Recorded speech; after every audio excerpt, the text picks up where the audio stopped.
Welcome to CML InfoTech. We are running today to talking about the layer 2, layer 3 manageable and unmanageable switch. Going forward to the RSI reference, dates from CML InfoTech, CCNA, day 3, part 3.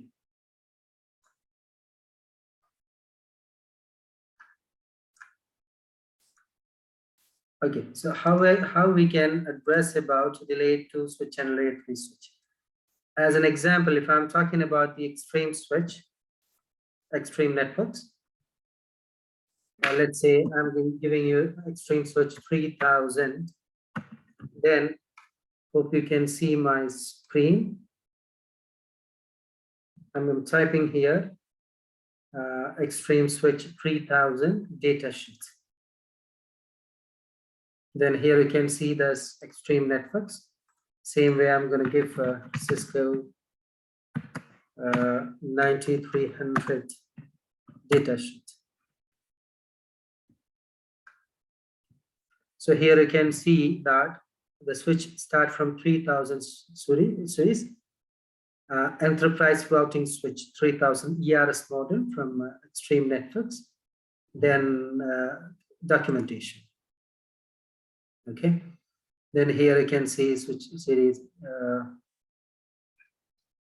let's say here on the very first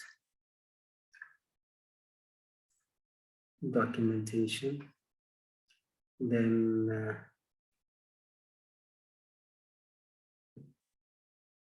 installing.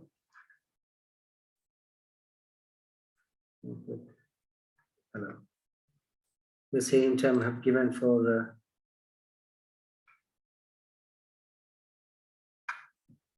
Cisco download.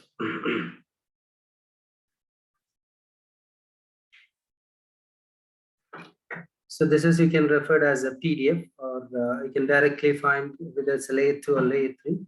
If you look into here, you can see the switch. For example, I'm going to give routing. See here, you can see the description about the switch. You can see routing, IPv6 routing, multicast routing. So this is supportable with the routing, which is this series called 9300. Let me have look about 9200 switch. 9200, and here you can see that they are having 48 ports switch.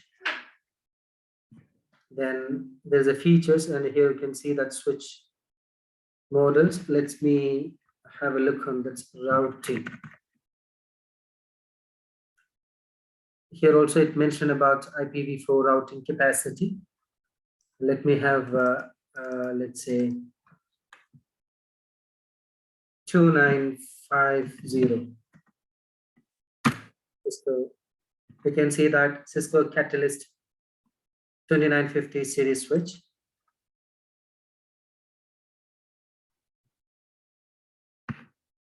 Okay, and here you can see that different model of switch. 12 ports until 48 port switch. Here you can see the 24 port switch or 48 port switch. Let me type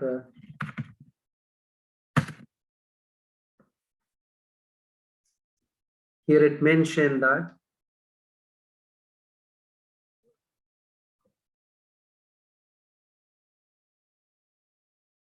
let's say Cisco Catalyst 3550 series switches enable IP routing, which means the specific 2950 model is not enable routing.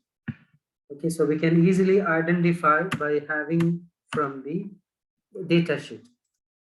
And if you look into this extreme switch networks, if let's say I'm going to type routing, identify the capable to use with the Ethernet routing and switching. So here you can see this routing functionality. Okay, so generally based on the even experience and based on the by going through data sheet, here you can see the switch models. Here you can say the 3626. The 3626 means the 26 means 26 ports. 24 ports of normal ports and 2 ports is uplink, so called 26 ports. And here you can see 50 ports. 36 model, you have within 36 model, you have a 26 ports, which is 24 ports and 2 ports called 26 ports. And you have a 3650, which is its 50 ports, which means 48 plus 2, which is called 50 ports. So it's easy to refer or to understand what is the port numbers. So here you can see that 3650. So 36 model, you have a 48 port and plus you have 2 more ports. Okay, and here you can see model of the switch. Here you can see that 9200 series, 48 ports.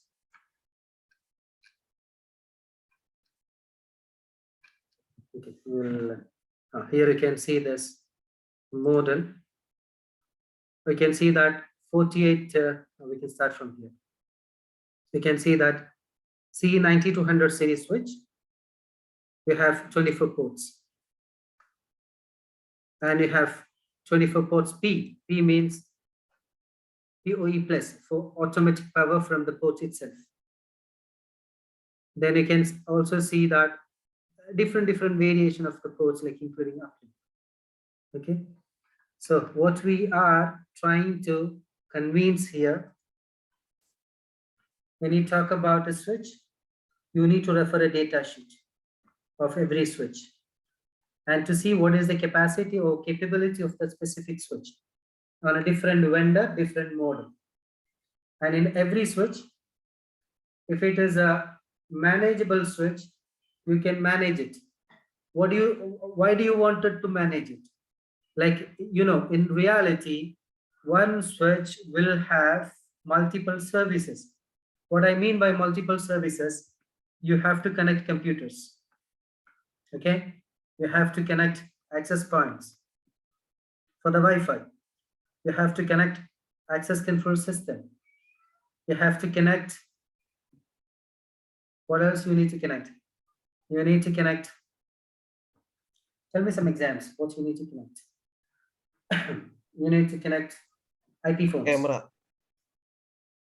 Camera. But keep in mind, when you talk about the camera, generally, according to an MIE rule, we always keep a separate network entity for the cameras. Like what I meant that I need, let's say 20 camera, or let's, for example, I need, yes, of course, camera, by the way, I need let's say 12 plus 12 or 12 or let's say 32 camera. Okay, I have ground floor and first floor. Ground floor 16 cam, first floor 16 cam. So what I'll do, I'll put 24 port switch. I'll put 24 port switch and I'll consume 16 ports. I'll consume 16 ports. Cameras. Okay. Why I specifically consumed only 16 ports in the switch? According to government rule, we have to keep a 20% spare in every switch. So I consumed somehow this. So this is 24 port switch. And this switch will have a camera, which is generally called as access switch. And I need a switch who can perform a layer 2 functionality enough, because by adding an extra functionality, my switch cost will be increase. Now, this first floor switch where I connected called IDF, and this also called IDF. Okay, considered I'm using extreme switch. Which switch? Extreme network. So I have to have, what do I need? I need a NVR. Okay, this NVR, I need to connect it to the switch. The NVR is located in an MDF room or data center. This NVR is connected to my one of the switch in the MDF, which is, let's say, 3626 switch, which is extreme, which I have 36 ports or 26 ports. I connected NVR into this switch. Now I need to connect from my MDF to my IDF. Let's say I'm using my MDF connection to my MDF to IDF connection. This camera, I connected with a copper cable. This NVR, I connected with a copper cable. But the switch to switch, because of the lengthiest, more than 90 meters, or the higher bandwidth, I'm using this with the fiber cable. Fiber. When I'm connecting fiber cable into my switch, that port I referred as a SFP port. Okay, so if you look into this data sheet, if you look into the extreme, if you look into the extreme network, let's say ERS 3626 GTS. Okay, this is one of the switch. Do not be confused. This is one switch. Let's say one switch. Let me take the image of that switch.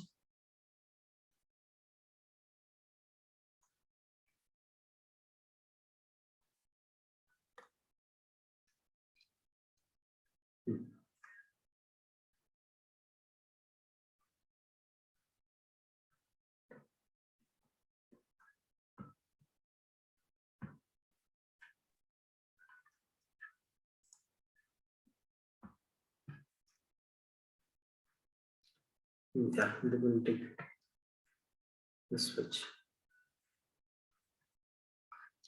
From here itself, a photo. Connectivity.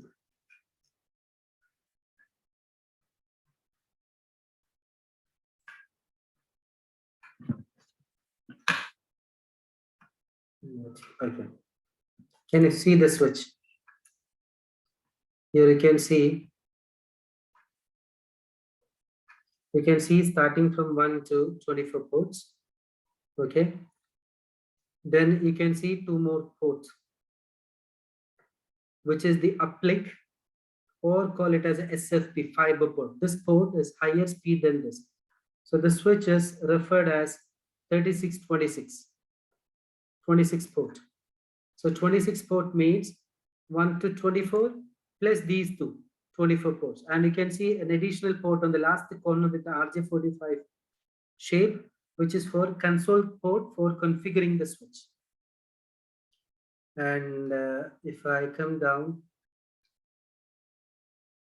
here it is mentioned ERS 3626 GTS means 24 giga means 1000 speed, RJ45 port including 2 into giga ports or 2 into 10 gig. 2 ports as a 10 gig with the SFP plus link. The SFP means it's a fiber ports. So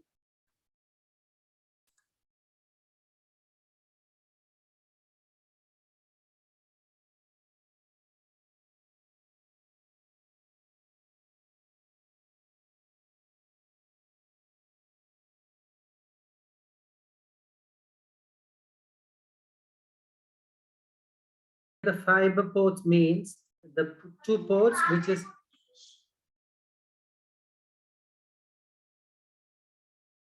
the fiber ports means the SFP ports to connect it to another switch. So if you come up, we can see that these two ports is used to connect it to another switch.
Okay, here I have a ground floor, the one switch which has a 16 camera, 1 to 16 ports, and 2 SFP for connecting to another switch which located in the ground floor IDF for connecting 16 camera, where I have a 24 port switch. The remaining I put it as a 20% spare, same as in first floor. And this camera required NVR for recording, that's been under the MDF. And this NVR connected to, let's say, port number 2.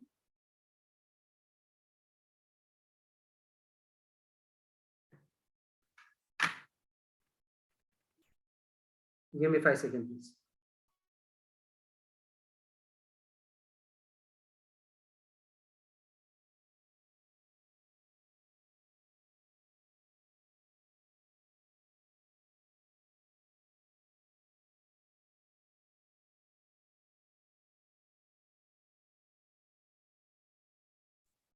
Okay, so here I have a 2 switch, which is first floor and ground floor, where I connected the camera. And I have a MDF room, which is core switch connected to the NVF for recording those cameras. Now I need an interconnection between them.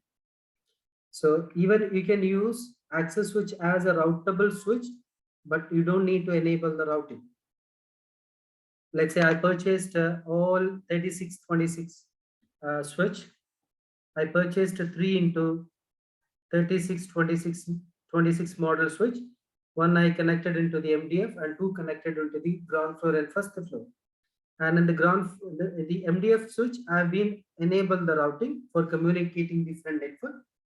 And the ground floor, first floor switch, I didn't enable the routing, so I can use it. Okay, so it is not mandatory that I always need to use a non-routing switch as an access switch. No, you can use a routing switch as a access switch, but you do not need to enable the routing as long as it is acting as access switch.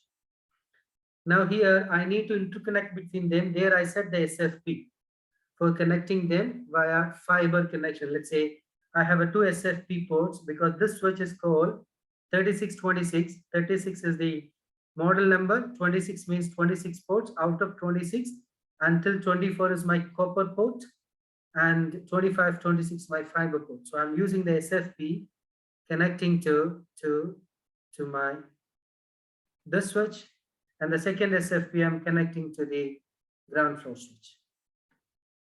So if you look into my diagram, let's say screen.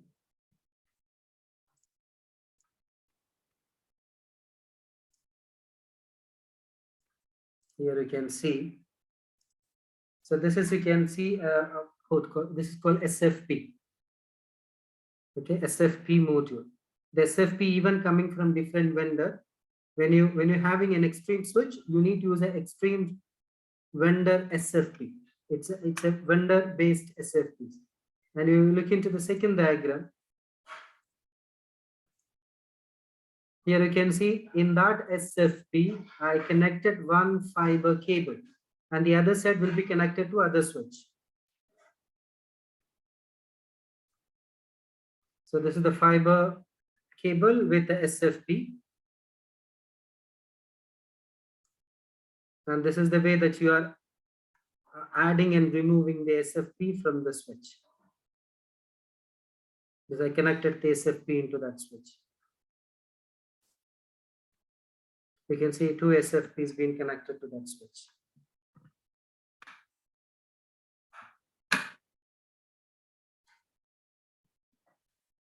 Okay, so when I'm having the SFP connection, speed, and here you can see the camera in one network, NVR in another network. Maybe I have a multiple NVR. For example, for ANPR camera, I have a different NVR, and for other camera, I have different NVR. Or maybe I have a storage, different VLAN, or different network, etc. So by making them to communicate to each other, I must need a manageable switch. So the unmanageable switch, I cannot define or design this set of network. So you are using same model, 3626 model switch, but this is your 3626 switch where you connected your NVR. And you have again 3626 model switch where you connect camera. Here also you connected camera with the 3626 with through copper cable. Through copper cable. Now you need to connect them in between. Maybe it's a different flow more than, let's say, 1 kilometer, half kilometer. It's far. So you're going to connect fiber connection. When you have a fiber connection, you will have a SFP and the speed.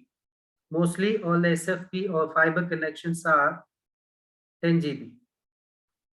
There are 1 GB as well, but I always recommended when you have a connection between switch to switch, better to use higher speed.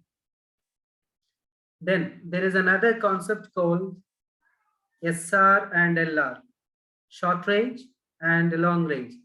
When you have your switch to switch connection with a short space, like for example, you have a one rack and you have a two switch in the same rack connected near each other, connecting via SFP fiber cable, I recommended to go with short range.